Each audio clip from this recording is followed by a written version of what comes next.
Hey guys, welcome to the channel. Sunny here, and we're doing this another global lab. It's a big one today, some actual real content and updates, and some Dosa Awakening teaser. We're doing this live every Friday at Twitch.tv/bprimegaming. Come and tune in for the deep dive, but let's get into it today. Quick note, since the update to the patches, we should expect all these changes here to be out on live servers on Thursday. Right, that means that even the new content, the Dehkia level 2, should be out Thursday the 22nd. Globally, Korea should get it the 21st. SIA, Asia, NAEU, we should be getting it on Thursday. We'll see, but exciting nonetheless. First off, there are some class changes, bug fixes mainly. Some changes to Ranger, which should allow it a bit better kiting. Using some abilities in the air and everything like that. For Wizard, a bug fix where there was apparently super armor if you use the backwards evasion on cooldown. Ninja is getting some smoothless corrections to this ability, stab the vital point, and the BSR version of it. So some bugs have been fixed. For Succession Nova is giving 5 more DR shred from 15 to 20, and it's getting a plus 12 all AP buff for 10 seconds on Darkness of the Cold. So this is a pretty substantial damage buff to Succession Nova. It obviously needs this in PvE. I don't think this is going to be enough to make Nova a top tier grinder. Succession Nova, that is. But it's definitely a big step in the right direction. These buffs are very impactful at in-game grinding. But yeah, these will also work in PvP. For Dark Knight, they are changing the DP shred on Permanent Darkness into being a 10 AP buff for 10 seconds. They're also making some for Scat's Madness. Again, sorry for the translations. Hopefully down in the description there should be a proper translated link at Black Desert Foundry. But they're gonna make it so you can cancel some of the hits for it. Next up is PvE damage buffs for Wheel of Fortune. It's getting a very substantial PvE damage buff. The PvP damage is going to be pretty much exactly the same. Land of Bedir, they're reducing the cooldown from 30 to 10 seconds. They're also increasing the recovery of mana and health. And they are buffing the PvE damage significantly as well on this one. Also, Knife of Destiny, 18 to 10 seconds cooldown, crazy big cooldown reductions, and they are turbocharging the PvE damage. PvP damage looks to again be virtually the same, but very, very big PvE damage increases on these abilities. And they're also adding 12 all AP for 10 seconds on Darkstar Cloud. This one here is huge. We're getting the second C ability for Dosa, and it is really good. So you can see the full ability here. I'm gonna show you guys here. So this is the full ability. Full animation. However, you can skip the first part. So here he's doing Shift Q into the new ability where it only does the second hit. And that is extremely fast and it has crazy damage. So it's a new super armor damage ability. You can see the damage numbers here. The second hit, which is what you're probably going to be using pretty much always, is going to be over 10,000 damage times 2, 100% crit, 25% accuracy. It's also going to have a heal on it. 100 heal per hit on the first one, 250 on the second hit, and 200 mana regen. It's going to be super armor, and it will have down smash as well. For the PvP damage reduction, 66% on the first and 70% on the second. And you can move and reposition like you can with other shift abilities. And it will cost 100 stamina like those. So you can also quick cast this.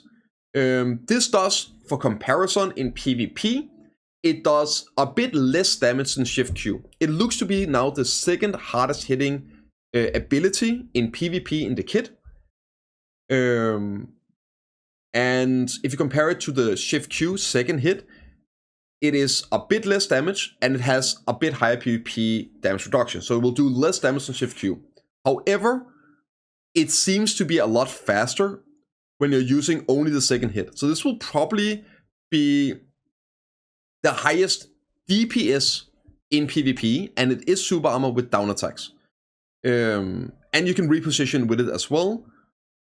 So you can also use it like after some different abilities in comboing. This is huge. It's a very, very hard hitting ability. And it has HP regen on it. It's absolutely crazy strong. They're also increasing the movement speed on pretty much all the movement abilities. So maybe making a bit more snappy. That's gonna be pretty strong as well. That's a big buff for PvP.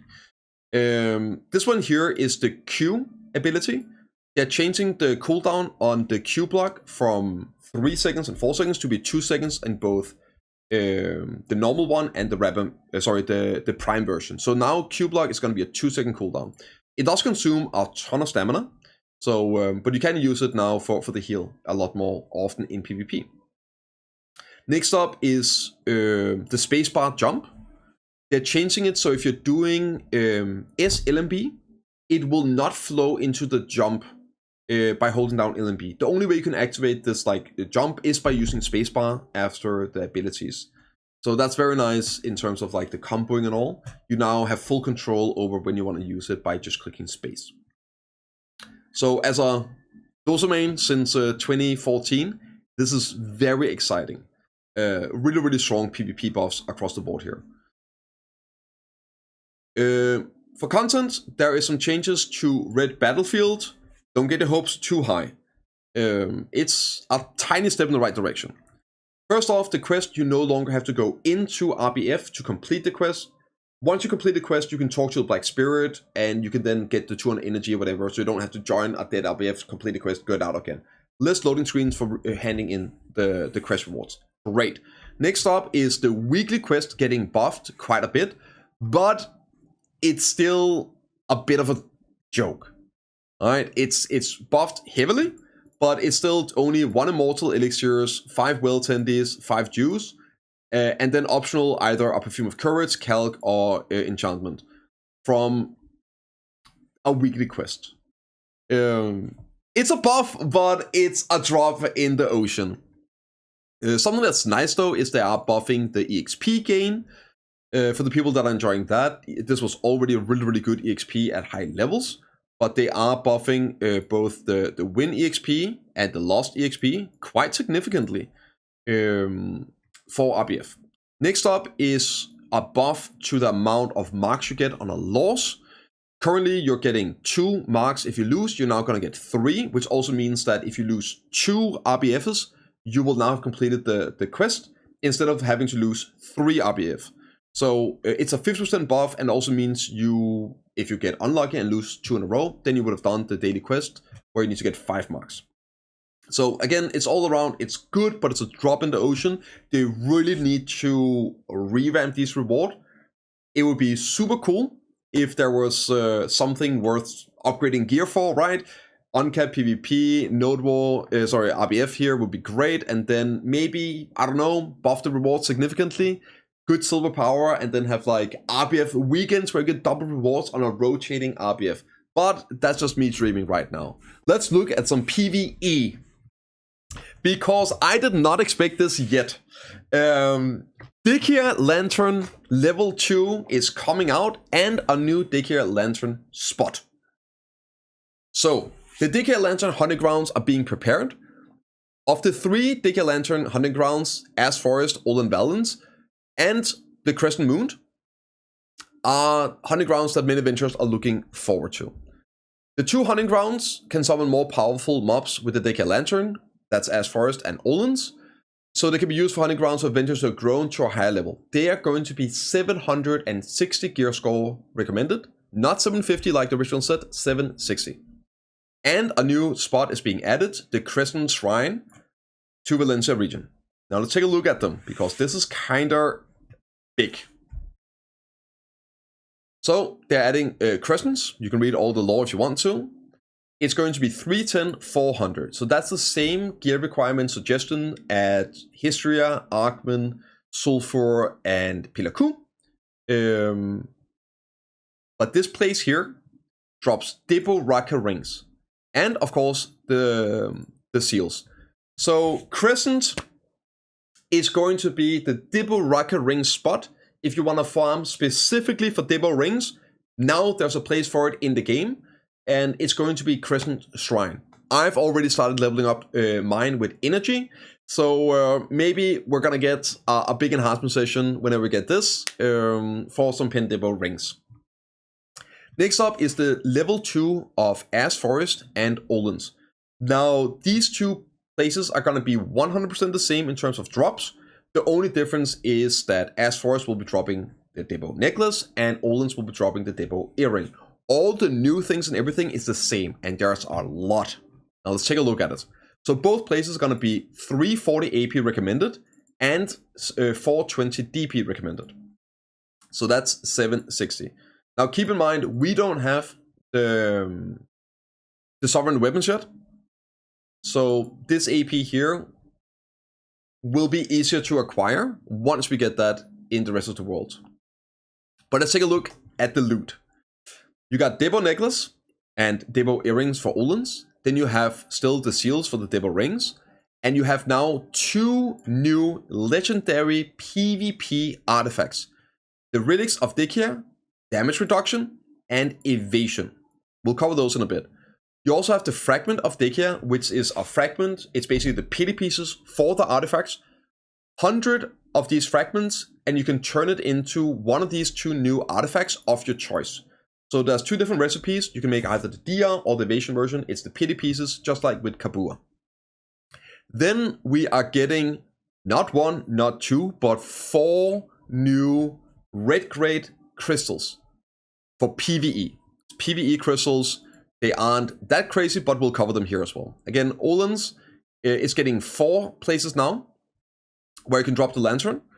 And same requirements, exactly same loot, except the Debo earrings. Now let's take a look at this loot. First off is the new artifacts. All DR artifacts is going to be 12 all DR, 250 HP, and 50 max stamina. The evasion one is going to be 24 evasion, 250 stamina, 250 HP and 50 stamina. So 12 DR and 24 evasion. Now for comparison, the current all DR artifact is 3 DR and the current all evasion is 6 evasion. So it's 4 times as much DR for the all DR and all evasion, both of them. Comparatively to the melee DR, range DR, and magic DR, they are 6 DR, and for evasion, they are 12 evasion for a specific type. So they're also 2 times as strong as specializing against your opponent. This is a Giga DR buff with HP on it, and a Giga evasion buff as well with HP on it. So these are going to be just de facto biz.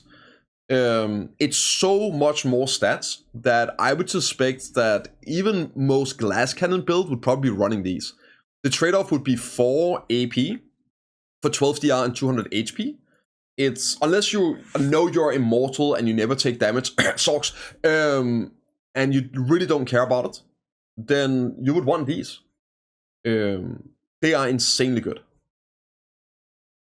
And here you have the recipe for the 100 fragments. It's 1,000 magical lightstone crystals, 50, and then the difference was going to be either powder of earth or some crack powder to make them.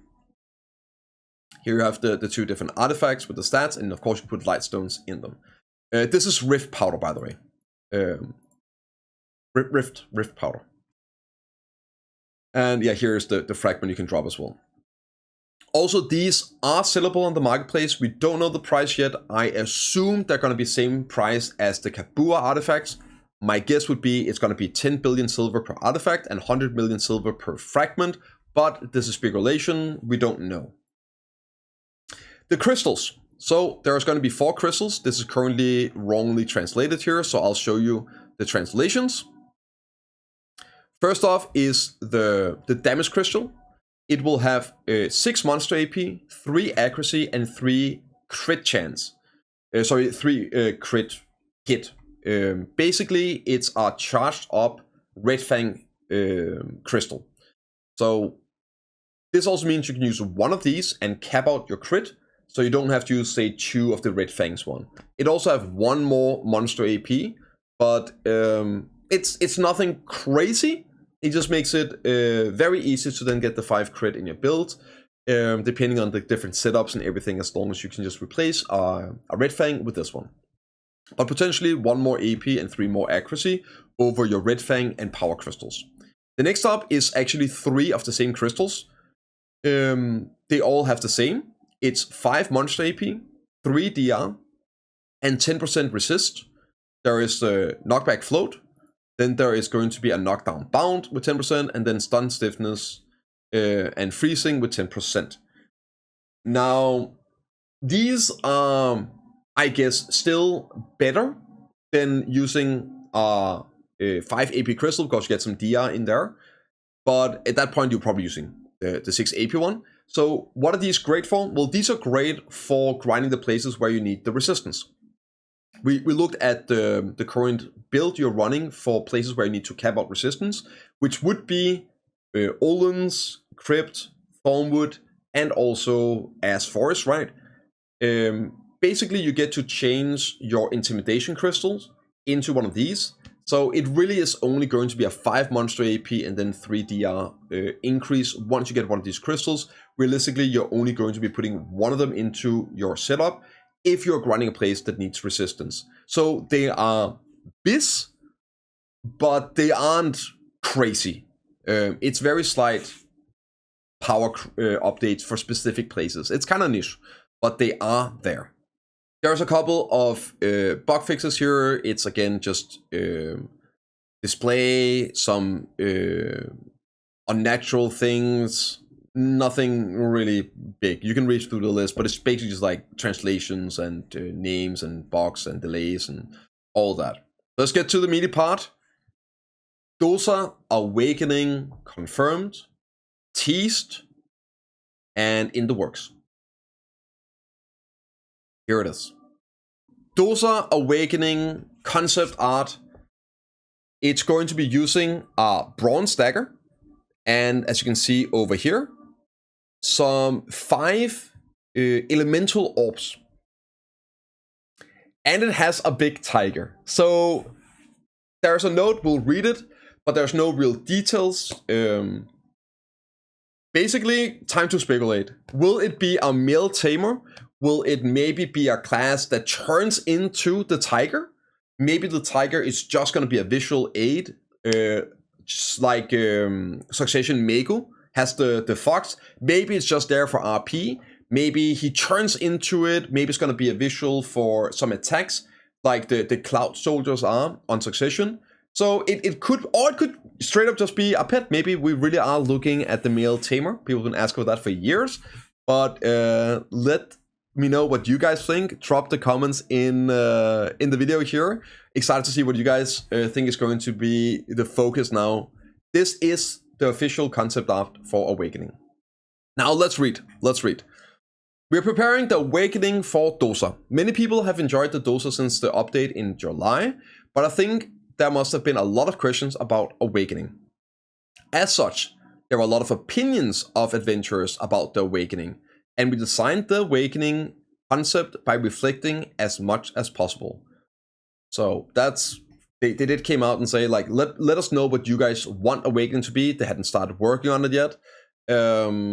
So yeah, maybe they've been listening and cooking up your ideas. As of today, we are able to reveal the original art of the Dosa Awakening to adventurers. The concept is, what is a Taoist? The Dosa Awakening weapon are Bronze Sword and the Spirit. The Bronze Sword inflicts physical damage to enemies, and the Spirit is used to perform various Taoist magic. In particular, the Spirit is composed of the 5 elements of Yin and Yang, and the combat style designed based on the mutual energy of the 5 elements. Rather than making it complicated, I think it would be good to think of it as a form that fits well with the question, what is a Taoist? Whatever that means. We're currently developing based on the concept art, and we will prepare well so it becomes an interesting character as many people are looking forward to. So still no real information here. Thank you. We will share the release date again once it's confirmed. Please note that there may be some changes from the current concept art when development is complete. So there we go. That's Dosa Awakening confirmed, in the works, and I'm excited to see what they come up with. So there it is, guys. Let me know what you guys think in the comments down below, or tune in at twitch.tv/bprimegaming, and I'll see you all in the next one.